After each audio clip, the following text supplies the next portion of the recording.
Time ஆச்சு. 2 வாரமா நீங்க மேட்ச்ல இல்லையாம்ல தல? ஆமா மேட்ச்ல கொஞ்சம் ஸ்ட்ரெஸ்ல இருக்கேன். நான் தாய்லாந்து வர போயிட்டு ஜாலி பண்ணிட்டு வரேன். நீங்க அது இல்லாம டீமே இல்ல தல. என்ன டீமே இல்ல. நான் வந்து கீப்பிங் பண்ணா சஞ்சு சாம்சனுக்கு எதுக்கு வாய்ப்பு கொடுத்தாங்க? அப்ப அவனை கீப்பிங் பண்ண விடாம உட்காந்துருக்கான். என்னையவே நீங்க திட்டுவீங்க. தலன்னு என்னை வந்து நீங்க தான் திட்டுவாங்க. வீர அதர் டீம் பூரா திட்டானே. தல ஐபிஎல் ஓடும். இப்படிதான் சொல்லி இப்படி சொல்லி தலன்னு சொல்லி கடைசியா பார்த்தா தல ஃபேன்ஸ் அஜித் ஃபேன்ஸ் முதல்ல கூட என்னை திட்ட அளவுக்கு வச்சிருக்கீங்க. கிரிக்கெட்டுக்கு அவங்களுக்கு சம்பந்தமே இல்ல. என்னது சஞ்சு சாம்சனை மேல கொண்டு வாங்க, டாப்ல வாங்க. நானும் தாய்லாந்து போய் நல்லா என்ஜாய் பண்ணிட்டு வரேன். 2 வீக்ஸ்ல நீங்க கீழே வரையும், நான் வந்து அப்படியே டாப்புக்கு வர்ற மாதிரி ஆயிரும். சரியா? தலை போமா.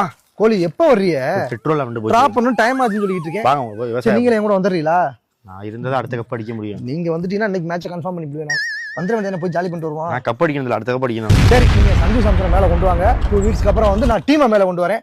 நீங்க வாங்க, நம்ம ஒண்ணா சேர்ந்து. டேய் இத முன்னாடி வைங்க. ஏறா சாக்ஸி அக்கா ஒரு ஆளா? சாக்ஸி எவ்வளவு நேரமா பேக் எடுத்து வச்சிட்டு இருக்க? ட்ரெஸ் எல்லாம் எடுத்துக்க எவ்வளவு நேரமா உனக்கு? வந்தவங்கள வாங்கன்னு கேட்டியா? கோலி என்ன வாங்க கோலி? நான்லாம் வீட்டுக்கு போனா அனுஷ்கா சர்மா தலை தோனி சொல்லி டக்குனு ஒரு ஆலிக்ஸ போட்டு கொடுத்து கரெக்டா நடந்துக்க போ. சாக்ஸி பிள்ளைங்களை பாத்துக்க. ஓகேயா? ஒரு பிள்ளை தான் இருக்கு உங்களுக்கு. பிள்ளைங்க எந்தெந்த பிள்ளைகளை பார்த்து சொல்லி இல்ல அப்படி சொல்லல. நீங்க என்ன தப்பா இது பண்றீங்க? நான் தாய்லாந்து போயிட்டு வந்துடுறேமா. ஸ்டார்ட் ஆக போற பெட்ரோல் கொடுப்போமா? ரோல்ஸ் ராய்ஸ் என்னாச்சு? சரி வாங்க விட்டுங்க. ரோஹித் எடுத்துட்டாப்ல. சீக்கிரம் டைம் ஆச்சு. 2 வீக்ஸ் மட்டும் பாத்துக்கங்க. நீங்க எல்லாம் ஐபிஎல் இல்ல தல. இப்படியே சொல்லி அதர் டீம் திட்டு வாங்கி கொடுத்தீங்கன்னா உன்னை செருப்ப கொண்டு அடிச்சு போய் பாத்துக்க. பாண்டியாவை கேப்டன் ஆனதுக்கு நான் எப்படி காரணமாவேன்? சிஎஸ்கே காரன் சம்பந்தமா பேசி மீம்ஸ் போட்டு தேவையில்லாம எல்லாரும் போட்டு என்ன திட்டிட்டு நீங்க எடுங்க ஓலி வைங்க பேச்ச கட்டுக்கிட்டு. இப்படி தாங்க சின்னத்துல சொல்லி கப் அடிச்சுட்டு இந்த எக்ஸல தூக்கிட்டு வரியே நீங்க. இந்த கப்பை மட்டும் பாரு. இருங்க ஆட்டாம இருங்க.